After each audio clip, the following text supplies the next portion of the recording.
Bakit nga ba super solid ng hero na si Khalid ngayon sa current meta? Sa pamamagitan ng kanyang first skill kung saan iikot ito ng 3 beses kasabay ng paghampas ng kanyang scimitar sa mga kalaban nasa area, magdidil ito ng 200 physical damage plus 140% total physical attack, kaya nito makapag-execute ng kalaban kahit sa early game pa lamang. Hihilahin din ito ng bahagya ang mga kalaban papunta sa kanya.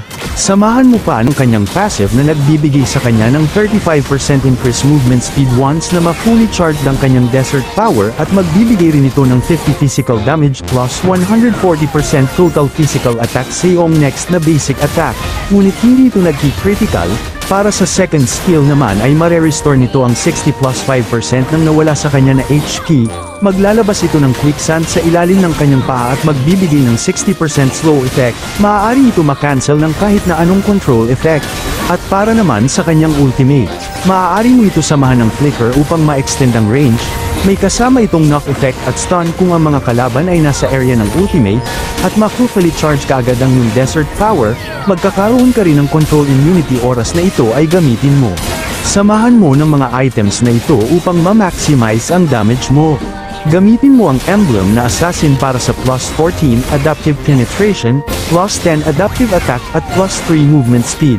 Rupture para sa dagdag na 5 na adaptive penetration.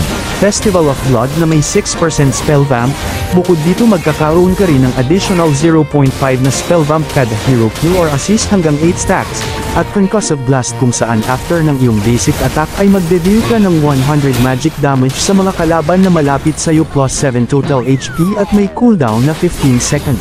Karamihan sa mga viewers ko ay di pa naka-follow sa page ko. Sana ay may time ka para pindutin ang follow button para lagi kang updated sa mga tutorial videos na tiyak makaka-improve ng gameplay mo.